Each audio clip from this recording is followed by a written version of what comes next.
Jeff here with co-host Chip. What is going on, Chip? Another great day in the crypto world. You know what? XRP, and the great part about XRP is that the SEC is losing control of the entire crypto space.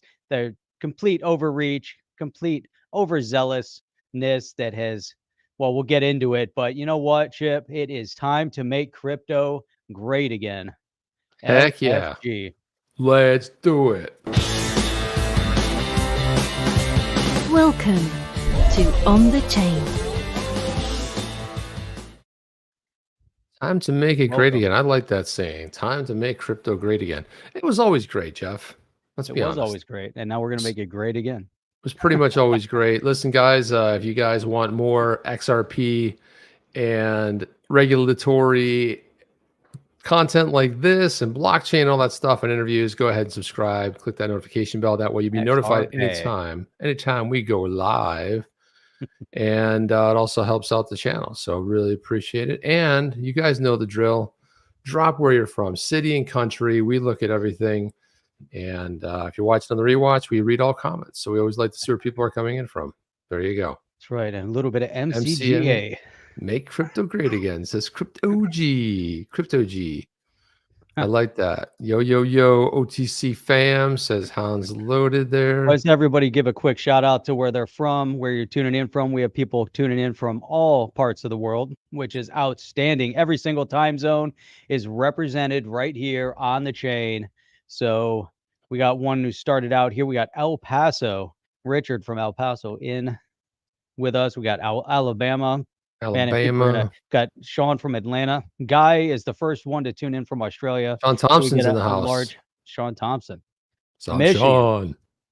Man, 2 Michigans. Got American Turf, and we got XRP, 2 Michigans. Bavaria, Germany.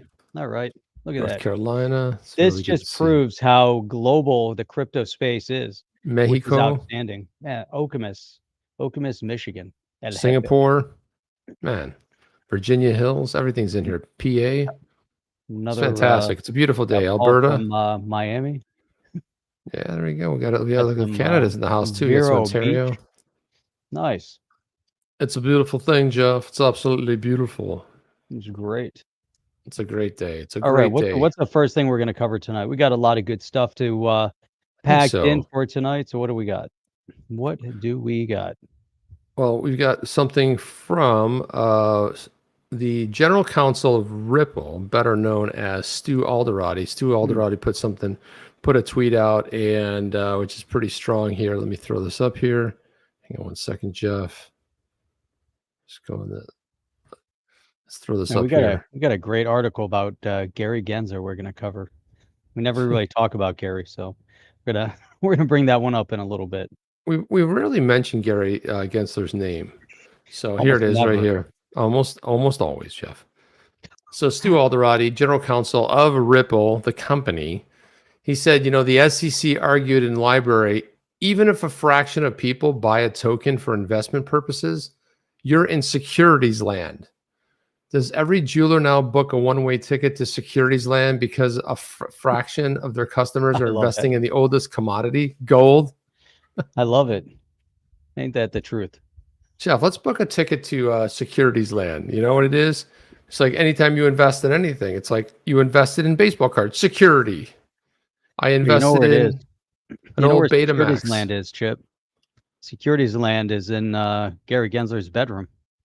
Or that basement or wherever he's wherever he locks himself up with. The creeptoids. Yeah, all that stuff right there. He says the SEC keeps relegating the CFTC to the kids' table. You know what that is, Jeff? Like around holidays, everybody gets together and there's only so many at the big table. So you have to have like a kids' table. And that's where the kids like throw stuff and it gets all crazy. And it's like at some point you grow up and you actually migrate from the kids' table to the adult table, and that's like a special day. Or sometimes you don't. And sometimes you sometimes you don't. And you get stuck at the kids' table because the kids get older. And then you're stuck with the young kids, even though you're older. Sometimes you want to go back to the kids' table because, like, man, these conversations are really boring. Talking about crypto and stuff. I mean, what the hell is a crypto? I was a kid. Talk about video games. You know what I mean? That's right. So So I love how he Stu's connected on so many things here. But the SEC keeps relegating the CFTC to the kids' table. That's the regulation by enforcement strategy. Attack projects with varying resources so they can expand their jurisdiction beyond securities by telling judges with a straight face, we're the government. So we must be right. Isn't that what and is that true, Jeff? Because of the government, they probably must be right. Well, if the government says it is, then it must be right. Well, that's what they say and that's what they think, but That's I'm what not they exactly say. sure that that's the. Now, in this case, who's the they? No, it says, well, we're the government, so we must be right. We the government, we the we the government versus we the people. And we the people aren't getting represented quite often. Then he goes on to say, time for the industry to lock arms and defend this overreach together. Exactly. There you go. I like that. The industry coming together. We can't have this maximalism, too much division amongst that ideology of maximalism. You can't be a Bitcoin maximalist as much as you can't be an XRP maximalist. But the one thing that is true is that 2 + 2 = 5. 2 + 2 = 5. That's exactly how it works. Looks like Sir John's heading to he's headed to Seaside, boarding flights, drinking some beer, all that good stuff. Nice. And so LBRY chimed in on this, got in on this as well, and they said the SEC arguments in our most recent hearing have to be read to be believed. We probably sound hysterical at times, but the SEC really is making an argument so broad as to include every cryptocurrency, including Bitcoin and Ethereum. It's getting out of hand, Jeff. It quite honestly Getting way out of hand. It's so out of hand. But they've been out of hand from day one. It's just getting to the point of where it's, and that's what we're going to talk about tonight. We got, from the government. I'm here to help. I'm here to help you. Yeah, the 7 most dangerous words in the English language. From the government, I'm here to help. Great. Yeah, Ronald Reagan said that. And he was absolutely right. I'm from the government and I'm here to help. Put up the, that's. So we do have danger, Chip, Will Robinson. It is very dangerous. We do have Jeremy Hogan chiming in here as well, because what's interesting is that there's some things that are going on, some accusations of things that Chair Gensler got into that might not be so great. Looks like there's a couple of these high-leveled appointed officials that are in some deep trouble potentially. But he might be one of them. Yeah, but you can accuse people. Yeah, you can accuse people of a lot of stuff, though. I don't know. That's true. That's true. We'll get into that in a minute. But here's Jeremy Hogan says the SEC's grasp on the crypto market looks to be slipping away. Look for more desperation moves from them this year. Now, it's interesting, right? Because I like this idea of desperation. Now we've seen a lot of that. Obviously, we see what's going on with the Ripple case. But here, leaders of a Senate committee are set to propose legislation that would assign oversight of the 2 largest cryptocurrencies, Bitcoin and Ether, to the federal agency that regulates milk futures and interest rate swaps. Yeah, there you go. That's SEC brought this upon themselves, Chip. That's it. They really did. They absolutely 100% did. And there's that. Here's a good question too. How much BTC and ETH did these Senate leaders hold? A good question. Oh, you'll never know, Jeff. Nope. Because apparently insider trading does not apply to crypto or the regular standard stock markets. Nothing. It's all nothing. No, if you're in Congress, you get a free ride. A free ride for everything, which is just, I guess it's fantastic. Must be nice. Trying to find the so there's another really good piece here before we start getting into all the regulation stuff. I'm trying to locate it, Jeff. Here we go. JW Verret had a really good op-ed piece, which I'm looking for. Come on, there it is. Nope, that is not it either. Man. There, yeah, you can go into that one while I'm looking for this. Which honestly, when I looked at this story, it sounded like this to me. Blah, blah, blah, blah. It was a complete garbage story with garbage stuff and nothing making sense.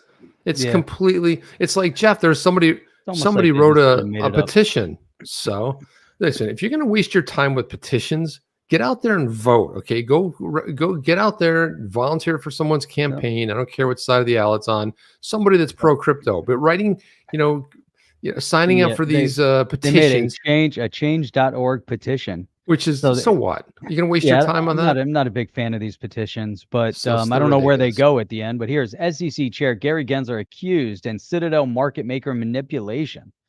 He is accused of shorting crypto-focused stocks like AMC Theaters and GameStop through Vanguard Group and BlackRock, and faces a change.org petition. This is the worst of the worst, Chip, is this change.org petition. Now, let's see. What is it? Let's see. Gary Gensler recently stepped up his push to get crypto trading platforms to register with the regulator, is facing massive criticism after being accused of market manipulation. So now he's getting the criticism because he's being accused, but he's being accused in this petition. What do you think about that, Jeff? Does this look like Gary Gensler right there? Yeah, pretty much. Look at that's his side profile. Because Metcalf says Gary looks like a thumb. Pretty much. In a video earlier, Gensler stated that he's asked the agency staff to collaborate with digital asset exchanges to ensure they are regulated much like securities. Security exchanges. Oh, you hit good, two. God bless you. Two gazoon tight. He hit two of them. It's always great when you can hit that mute button in time. Otherwise, it's like boom, right in someone's ear. Oh, yeah. All of our ears. So look at that right there. Volkan Abi says that. Dirty Gary. But this whole thing reads I don't even understand the point of writing this other than it's surrounded by 10,000 ads. Well, that you got AppSumo, you've got, which is a great site, by the way. That is a great Notion site. Notion is fantastic. I love Notion. Gary Gensler. Now let's see. She is a student, enthusiastic about everything finance. She's a wanderer in the crypto world. What does that article say, Jeff? She wrote the article. I know, but what does it say? She's not the one who created the. What does what say? The article? It didn't say anything. The time of the writing, fire Gary Gensler as SEC chair for obstruction of justice has received over 19,000 votes. Yeah, imagine if some candidate received 19,000 votes in a primary where there's only 100,000, potential turnout. If you want to go make real change, go vote for people who are going to make real change. Writing petitions, although it makes people feel good, I don't know. It's kind of lost on me, Jeff. I don't know. Yeah, the petition thing. I think if people would get, what if it had 17 million? What if it had 19 million? Does it make a difference? I know she wrote the article about it, but I think just hammering this notion, especially of what they've been trying to do, in this SEC v. Ripple case, I think has been really brutal. And just their overreach, what they're doing in LBRY. There's a lot of reasons why Chair Gensler has to go. Maybe there's some legitimacy to this. I don't know. But if there was, there'd be accusations not coming through a change.org petition. Yeah, but I mean, the best way for him to go is getting hauled in front of the 2023 new Congress and answer real questions and provide real details. But again, what we're seeing, right, what we're going to be talking about here in this video has a lot to do with what does make a difference, and that's Congress. Listen, you don't like what Gary Gensler's up to? Well, great. Pass some legislation. And there's some criticism of we have two bills, right? Two potential bills going right now. And one of the criticisms of one of them is the fact that it's too broad. And this is what gets a lot of these, and this is what Congress likes to pass, broad. They like to make it kind of like broad in scope, a big giant brush. So you could say, well, and that's not what we need. What we need is something very detailed and finite. Although sometimes a broad brush could be better depending on how they want to put the thumb screws on us. You know what I mean, Jeff? That's it. When moon. That's what people want to know. That's what everybody's asking. And then I want to show this one. So JW Verret. And if you remember back in March, he was actually on the cam. He was actually did that one video where he criticized Gensler on the video as he was leaving, threw a bomb on the way out in a very nice way. So JW, he said, here's my Wall Street op-ed ripping the SEC's case against Coinbase. Support our work at the Crypto Freedom Lab at freedomforcrypto.eth. Then we have, so there's his opinion piece. And he says, move on the Crypto Freedom Lab at Crypto Freedom Lab. where you can also donate with Bitcoin, Monero, Zcash, and XRP, Jeff. I like that. XRP. XRP. So there it is right What there. what is the Crypto Freedom Lab? What Well, does he do? it launched a nonprofit dedicated to fighting for the rights of crypto users and builders that are being threatened by government regulation. Hey, In just other like words, Blockchain Association does. No. First of all, JW is the real deal, and we have one by Jake Chervinsky from the Blockchain Association, which is, might as well call it the Bitcoin Maximalist Association, fighting for all things Bitcoin and nothing else. So And Professor JW Verret, blockchain law professor, former advisor to the SEC, which is great, and the U.S. Congress. Here he was confronting Chair Gensler, and I think he has it in his tweet here. Ramping up the Crypto Freedom Lab to do amicus work and litigation to file challenges against the SEC directly to defend innovation in the crypto space. So this is kind of like, you think about this, think about having like a John Deaton on your side. That's what you have here with JW and a lot of other folks. You can donate to it. I actually think this is a very worthy organization. I love what he's doing because he's proven himself in the space. He said, upon my term ending at the SEC's advisory committee last week, I took the chance to give Chair Gensler some strong words about his abuse of digital assets. Check out Gensler's response. So what I'll do first of all, Jeff, is it in video or is it just in text? It's a video. So I want to put the video up, but you know what a pain that is, right? So hang on a second. Let me just download this for a second. And yeah. There we go. We're gonna go ahead. But what I liked about it was, I think this happened. I want to say when it happened in March, back in March when he said this. And what is going on, man? Here we go. So wow, it's a really weird looking video. But he did this back in March, and he was an advisor to the SEC. Now imagine this, Jeff. Somebody like with JW who studied blockchain. Then you got Gensler, who supposedly, Jeff, and the jury's still out on that, but he taught at MIT for something. Well, he keeps telling us he was for 3 years, and for 3 years he learned absolutely nothing. 3 years. So he logged 3 years of his life there. And what did he get from it? Nothing. So here it is right here. Let's see.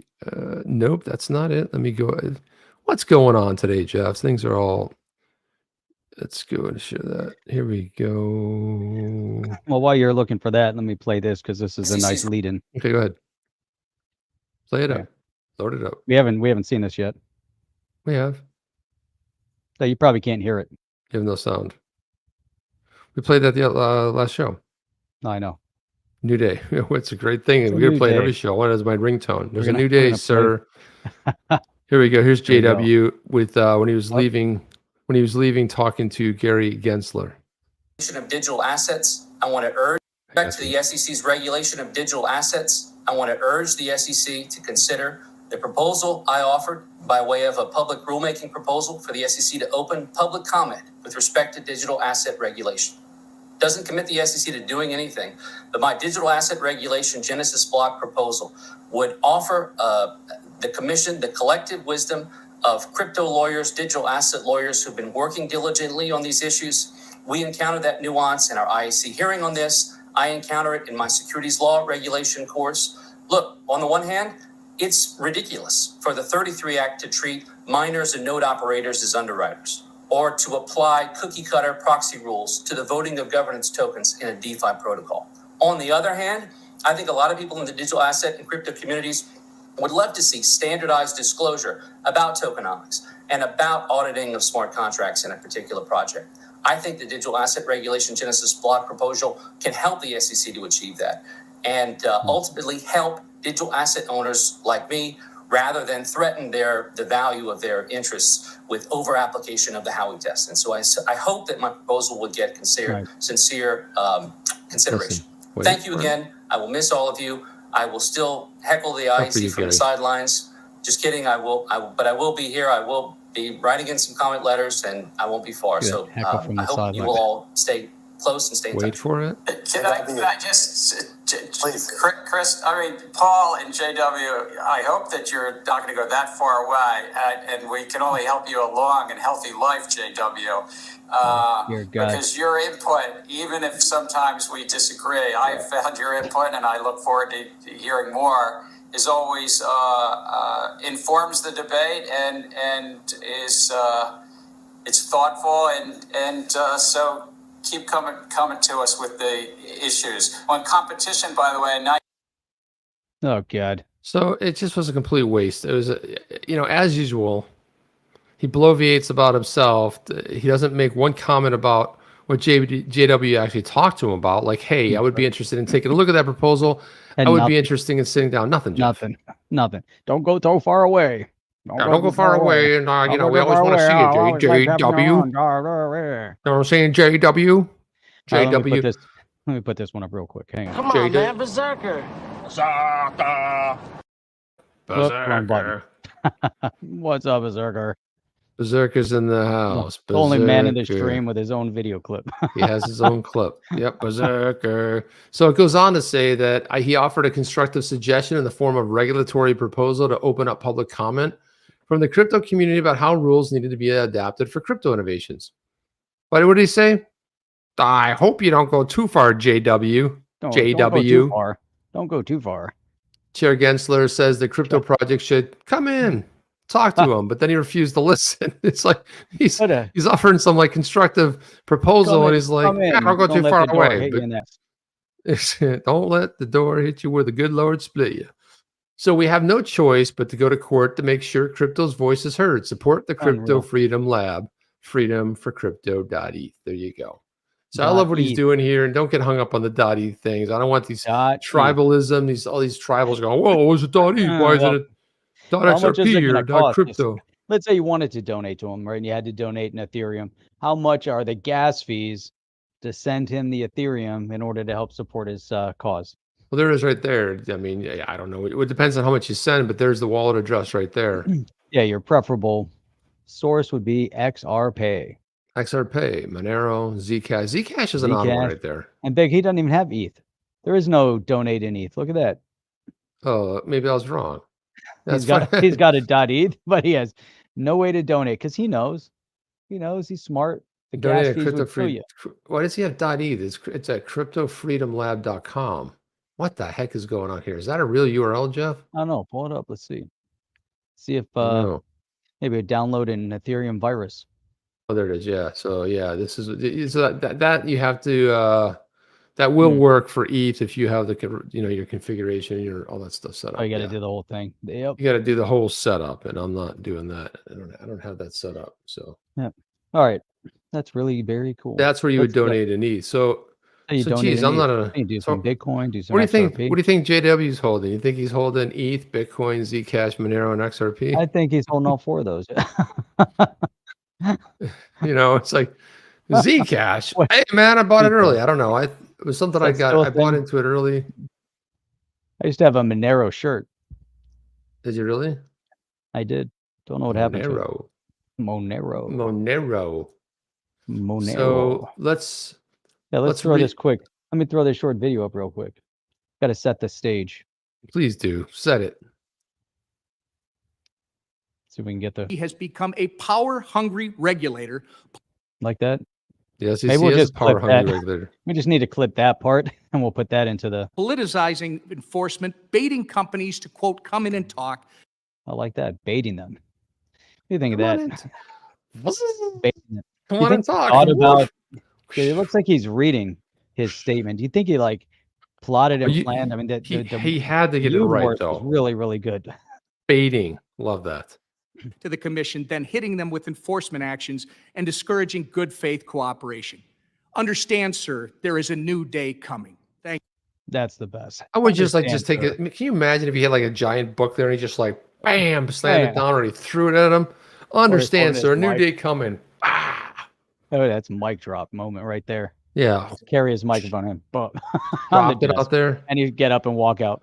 There's a new day coming, sir.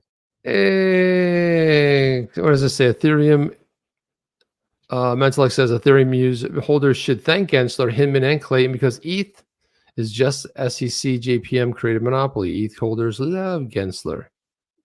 Yeah, there was some guy the other day, and I retweeted this, Jeff, and he wrote a whole tweet thread. I mean, and he said, I'm noticed on crypto Twitter, the SEC's not been given much love these days. I'm going to give him some love. And I'm like, who does that? Who gives the SEC some love? What's the Dorsey versus Gensler clip? Dorsey. Do we have that one? I don't know. To look it up. I don't know, man. I gotta look. So I wanted to get in a little bit of this. So this was where do you put this? This Wall Street Journal opinion piece, and talks about. I guess we might be able to just come back to this, but it talks a little bit about. This is JW's piece that he put in there about the Coinbase. After years of threatening to sue Coinbase for listing unregistered securities, the SEC is now rumored to have launched an investigation into the company and other exchanges. If it proceeds, the SEC may be on track to make a serious mistake. Skeptics wonder why Coinbase doesn't simply register the tokens it sells with the SEC. It's not that simple. Since its inception, cryptocurrency has confounded regulators because it's unlike any traditional financial instrument. Like regular money, crypto could be used to pay for ordinary goods. Bitcoin is one example, which has a growing base of thousands. And he goes on to it, but he said, here's where things get confusing. Some crypto tokens appear to function as a type of equity, which you'd expect to profit. Governance tokens and crypto exchanges, which allow users to vote on changes to how the protocol operates. He's basically talking about the different use cases. That's why I like, Great Britain's methodology so much, because it could be one of three prongs, and it could be all of them too. And that's kind of cool. It could be either a security, it could have a use case, or it could actually have value. And that regulatory body name escapes me because I think it's a bunch of letters and I don't recall what it is. But anyway, it's a really great piece he wrote. I'm not going to get into all of it because we got so much other stuff to go through, but it's right on point, and he lands a lot of strong punches towards the SE. It's the one where Dorsey corners Gensler about verified investors. Wow. I've got this one though, Chip. What do you got? Oh, no. Let me tell you, I love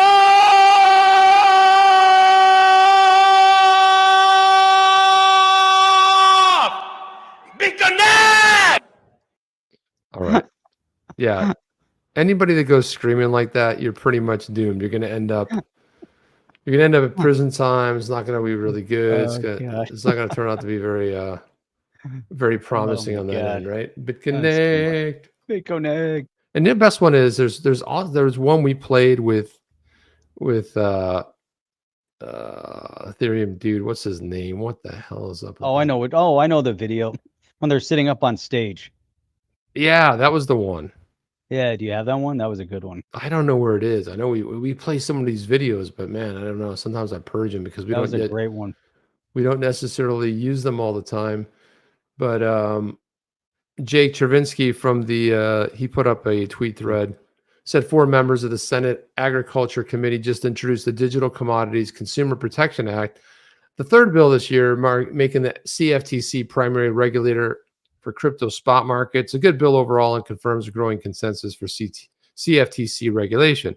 But I don't necessarily think, Jeff, that it comes down to, should it be the CFTC, the SEC? Look, the CFTC regulates commodities. You have the CFTC, the SEC, which regulates securities. So why is it? Our problem is we don't have the clarity to say digital assets or some kind of a framework similar to what they use in the UK that would say, okay, this is what determines.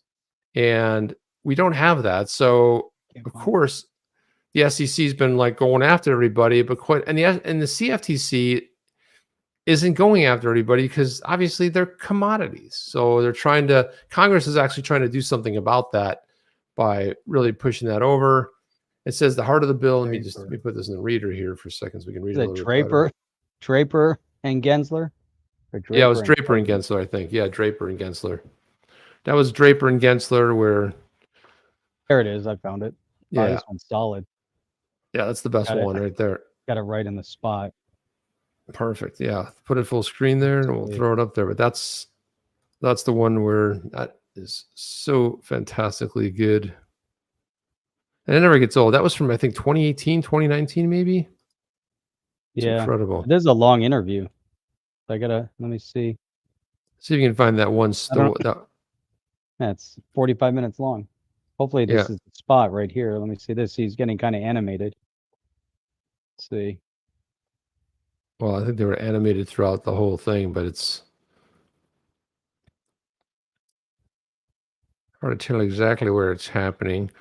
But while you're looking for that, as you're searching for that, I'm going to get on this thing. So he says the heart of the bill is a requirement that the digital commodity platforms like exchanges and brokers, they register with the CFTC and follow certain rules aimed at protecting consumers, disclosing the risks, and preventing manipulation. Sounds reasonable. This is quote Jake Chervinsky. This is tweet thread says most people are on board with this. The bill looks to improve upon similar proposals for CFTC spot jurisdiction in the DCEA. That's the House Agriculture, and the RFIA, which is Senator Lummis and Senator Gillibrand's bill.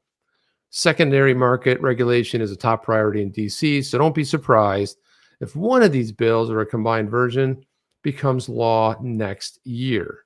The devil's in the details, and the bill does raise some concerns and issues to be addressed, like if its definition of digital commodity platform is too broad, which, again, this is why it's getting some criticism, because it's like a little bit too, the digital commodity platform. Okay, what does that mean? He says, I agree with Valkenburgh and Coin Center. This is Peter Van Valkenburgh and Coin Center on this, but as Peter says, the bill's authors definitely get it. So at least we're starting to see some motion. Of course, we're not going to see anything pass before the midterms and the new Congress is sworn in, but it is definitely coming. Let's jump into this one here. It's crazy as you go through the all these different interviews that have gone on.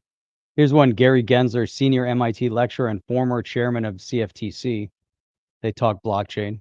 That was 3 years ago. Yeah, the former. Yeah, it's so funny that you almost forget that he was the head of the CFTC. You know, I mean, when he was head of the CFTC, was he going after crypto? No, because he believed. Because he only wanted to go after them when he thought they were securities, and the CFTC did not have that jurisdiction. So this is Peter Van Valkenburgh. He said, in brief, the bill called for mandatory CFTC registration and supervision, similar to the, okay, we already talked about a lot of this. Let's see. So yeah, we're grateful for the authors. So it's got bipartisan support. You got Senator Stabenow, you got John Boozman. Stabenow is a Democrat, blue team. John Boozman is a red team. You got Cory Booker is on the blue team. You got John Thune on the red team. And so you got a little bit of both there going on. So the need to alternate,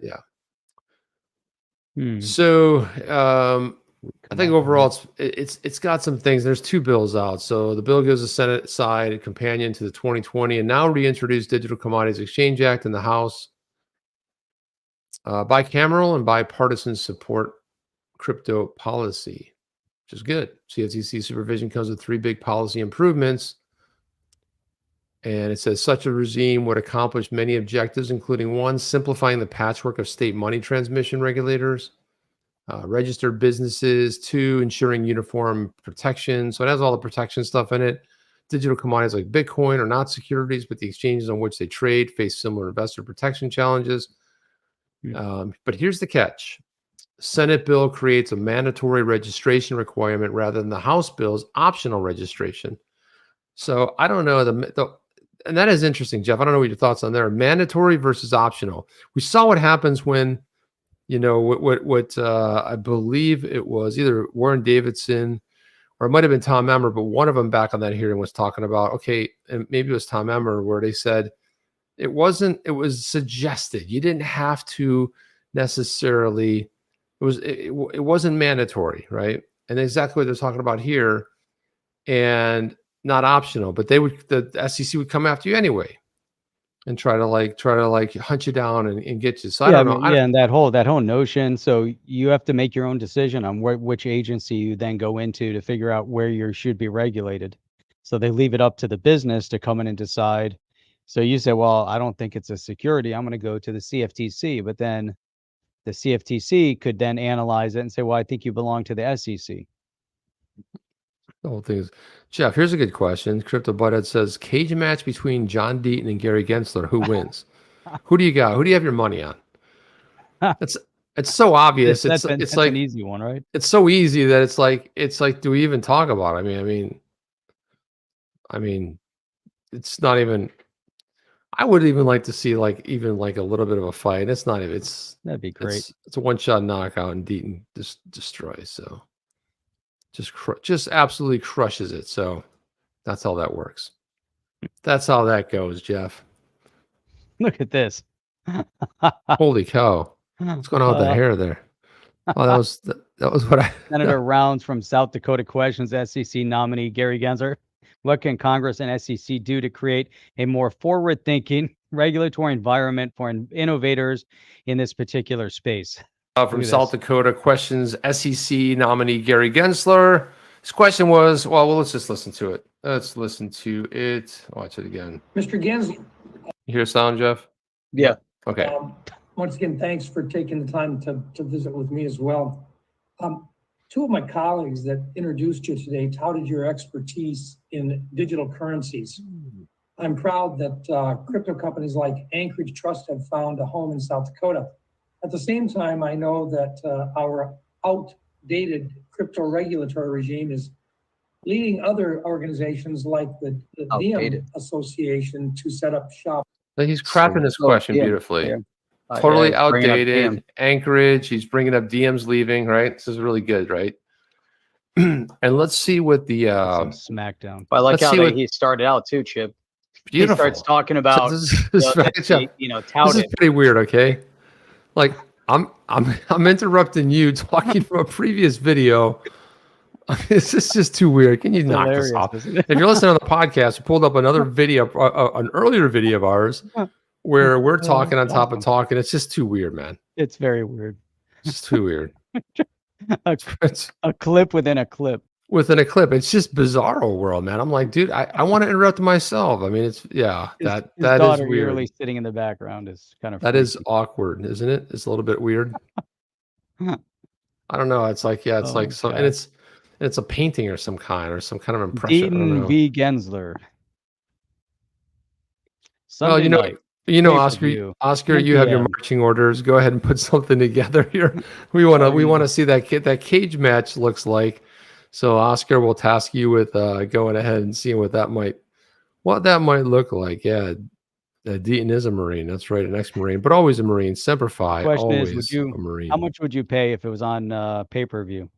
Is pay-per-view still a thing? I don't even know. Well, they are for MMA fights. Yeah, it's still a thing, man. Yeah. If you want to watch them, or you go to a bar where they have it on, and you watch it, or somebody gets some ass kicking done. Yeah, that's what you do, Jeff. Sir John, that clip within a clip has to go to the shorts. Dude, that is not. That's. I was interrupting you, who was interrupting me. I was like, it was so bizarre. It was very bizarre, and I wasn't sure if you were talking, or if it was the other you talking. It's very bizarre. It's really weird, man. I got really long hair there too. Notice my hair is kind of long. Dude, it's crazy long. Mine too. Mine's a little out of. Look how great my lighting is today, though. My lighting is coming together. It's coming together, man. Gotta tune down the white lights over here. It's gonna be perfect. Nick Bergale has put this tweet out, Jeff. He said, I don't know if the ongoing Solana hack is related to insecure private key generation, but the fact that we can't be sure by quickly examining the code is a problem.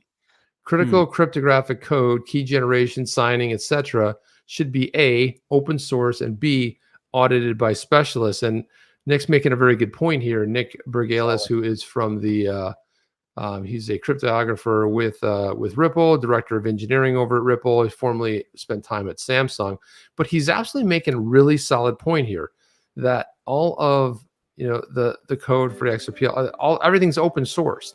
So, do I hear music here? What? Why do I hear music? Did you put music on? It's very strange, man. I think I'm starting to hear stuff. Birds in my head or something. So the point of this is that how are you gonna isolate what the problem is now? I think what they've figured out is it was a wallet that someone downloaded. It was a specific kind of wallet that had a hole in it. But his point is like, how would you even know if there is something wrong, if there's a security hole, because it's not open source and nobody's auditing it. So that's a little bit troublesome. That is troublesome, you know, and I think that's where, you know, one of the concerns that people have across the board. In order to get mainstream adoption, there has to be some thorough process of a third-party audit mechanism. So you can't just launch a wallet. If that's the case, if it was a wallet launch, there should be some sort of a process that each app, each whatever goes through. There has to be some level of confidence that we're not going to continuously to be these types of things. True, but to be fair, he's not talking about Solana, the code on Solana. What he's talking about, because Matt Hamilton said, "Wait a minute, it's not open source. Who the hell releases public blockchain software that's not open source? That is insane." And then Nick commented, "So well, the comment was aimed at a particular wallet that seemed to be common across compromised accounts." So that's what they were talking about, the wallet. He wasn't talking about Solana, but he was kind of making a dig at the comment. Right. Yeah. No, I get that too, you know, but it just seems, I mean, it's not the first time we've seen it with Solana. I think we've, you know, but many times when we see these types of hacks, they're at it, you know, due to a faulty wallet, or maybe there's a flaw somewhere in the exchange and they're continuously targeted. But I think at the end of the day, there's got to be human error involved in many of these scenarios. Oh, You know, yeah. So if that's the case there, the human error is again that, you know, these wallets or these apps are being allowed out there and there's not some sort of an audit process that's continuously going on. And if you see it that it's flawed or it's not authorized by whomever, you know, just like Matt Hamilton has this nice blue check mark, and we need a nice blue check mark on these apps, on these wallets. I'd be really concerned to download just some random wallet off the app stores or somewhere else. Oh, exactly. So, but Matt Hamilton says, okay, that's fair enough. This is actually why I've never trusted hardware wallets, as they're typically closed source too. Interesting. Interessante. XRP New says, so where do you recommend the best place to hold crypto? King Solomon said, chisel out your private key / seed on stone like Moses with the commandments and bury it. There you go. Then don't forget where you buried it. That's the you can create redundancy if you do that private key and then drop it off in safety deposit boxes all around the city. Yeah, so then Kashta came in with it's not open source under managerial efforts of Solana, it's security. No, that's not true. Please stop. Yeah, how would that classified as a security? That makes no sense. I don't Maybe know. a security risk, but not potentially a security. Yeah, I mean, but you know, but this what's happened recently? There it is. Yeah, 29.55. There we go. All right, I gotta go back and find that. We gotta love the community as they come in and they assist, Jeff. They assist with what's going on. Let me see this other one. I'm trying to, man, I got so many tabs open here. What is going on with all this? So holy, I'm trying to find something to throw up over here. So yeah, let's talk about the so this is the Stabenow, Boozman, Booker, and Thune. This is the one Debbie Stabenow. So she's a Canadian. U.S. Senators Debbie Stabenow. Okay, I just said that. Ranking member, Senators Cory Booker, John. They introduced the Digital Commodities Consumer Protection Act of 2022. You can say that 3 times fast. Commodity Futures Trading Commission, new tools. So 1 in 5 Americans have used or traded digital assets, but the markets lack the transparency and accountability they expect from our financial system. Too often, this puts Americans' hard-earned money at risk, said Senator Stabenow, and that's why we're closing regulatory gaps, requiring that these markets operate under straightforward rules that protect customers and keep our financial system safe. And then we had one from Senator Boozman. It said digital assets and blockchain tech have already will continue to change the way global markets function. Yet, this fast-growing industry is currently governed by largely a patchwork of regulations at the state level. And of course, the big bad SEC. He didn't say that, I did. That simply is not an effective way to protect consumers from fraud. Furthermore, relying solely on the state's regulation does not ensure that rules and regulations work for all stakeholders. Our bill would empower the CFTC with exclusive, you see that, Jeff? Exclusive jurisdiction over digital commodities spot market, which will lead to more safeguards for consumers, market integrity, innovation in the digital commodities space. So Nice. they're just pull quotes from John everybody. Boozman is from Arkansas. Then we got Thune. Oh, there's Thune. Thune. What did Thune Thune. say? This will be a. This You is can take good. this one. Why don't you read this one, Jeff? Where's that one? Right here.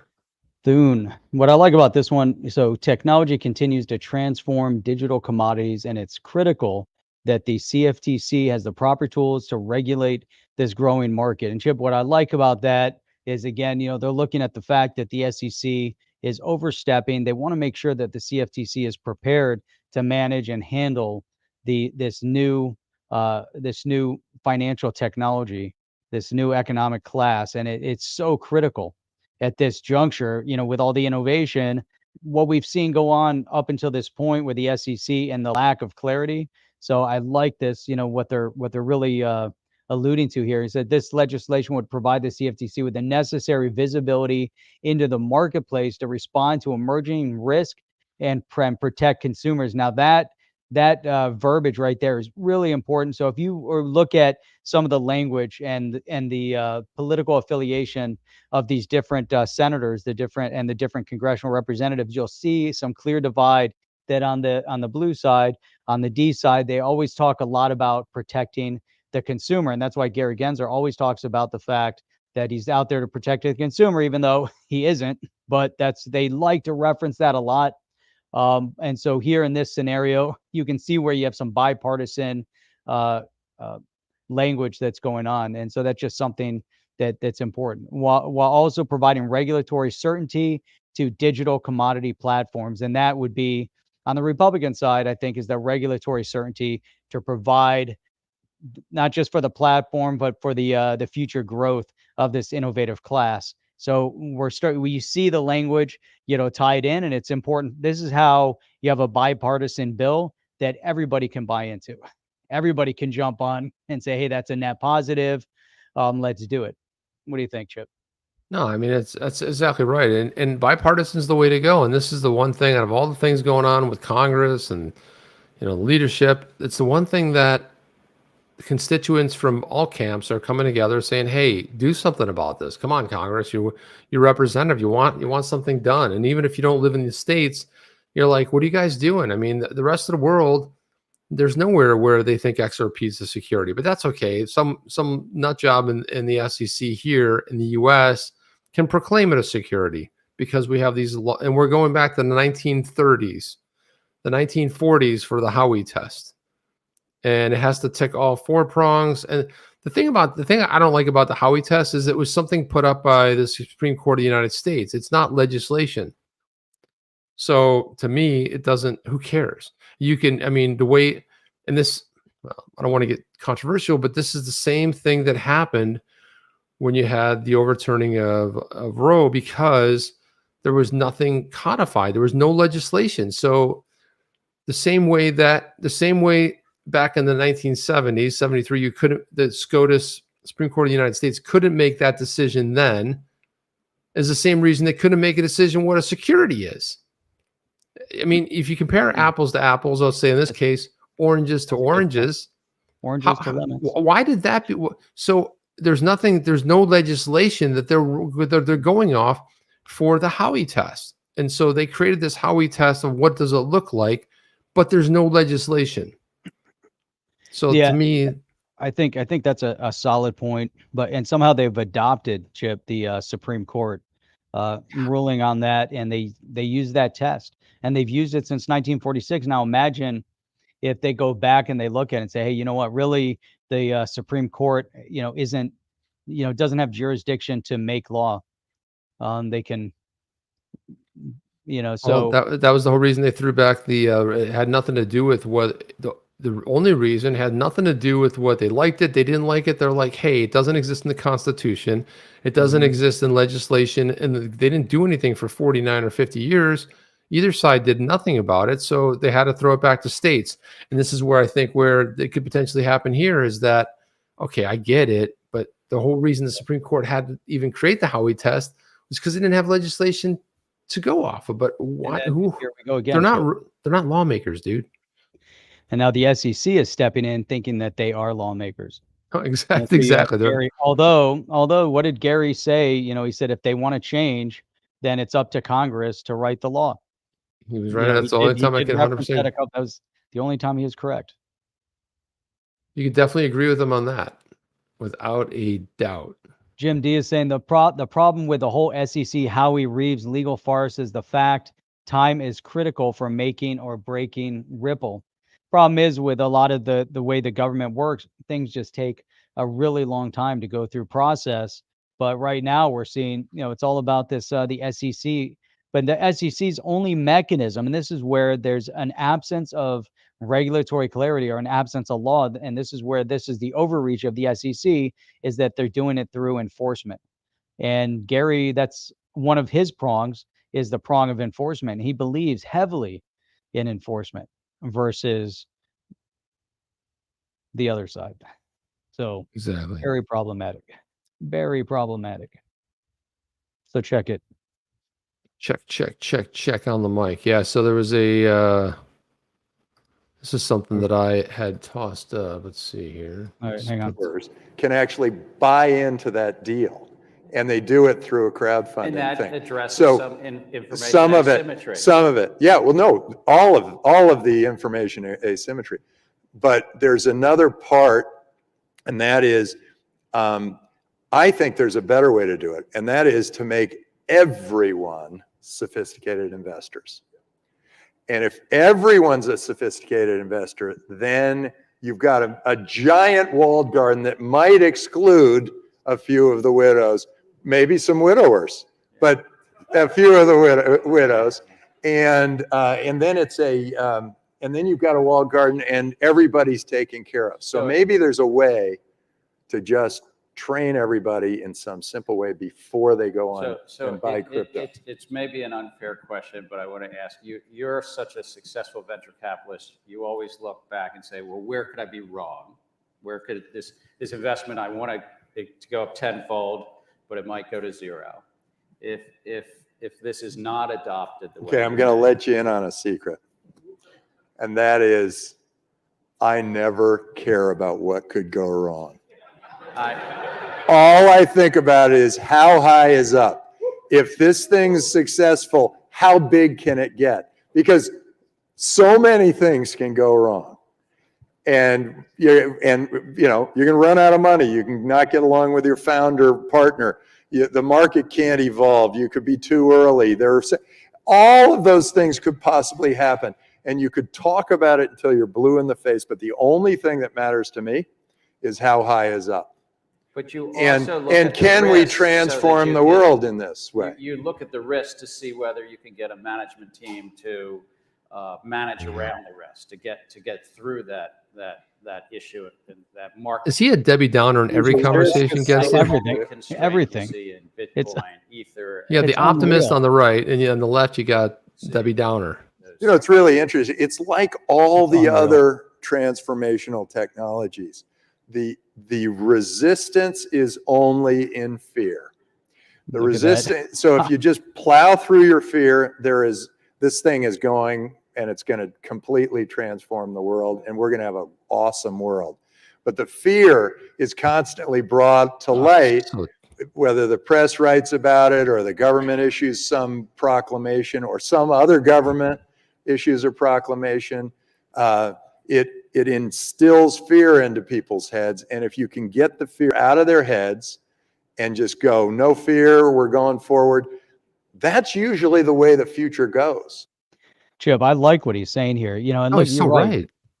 Gensler is the Debbie Downer, and basically saying, well, you must have some, some downside. How do you cope? He's like, I don't forget you got, how are you going to look and say, I'm going into this, with fear of the downside? It is difficult, but look at the difference in someone that is a builder and an investor in building and someone who isn't, and Gary, you can see how he's regulating as well. And so there's actually, Crypto Caddy is the one who sent us the timeline here, but I'm going to fast forward this because he said, well, it's in 20 seconds, so we can probably watch right through this.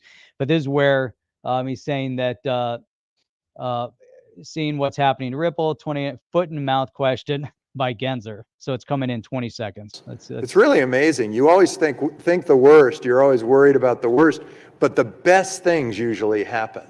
And so it's just, in my mind, just a matter of time. And the more fear we impose on these tokens and Bitcoin and the blockchain, the longer it will take, but it's happening. And if you mentioned Jamie Dimon, so let's bring it back to Jamie and JP Morgan.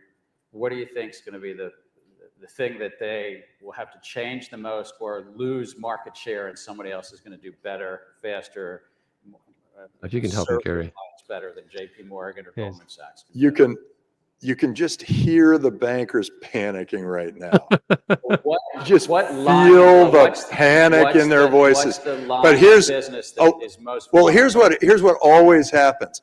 The first thing that happens is they try to go, oh, it's nothing, and they did that. I mean, that's with every new industry, every new technology comes along.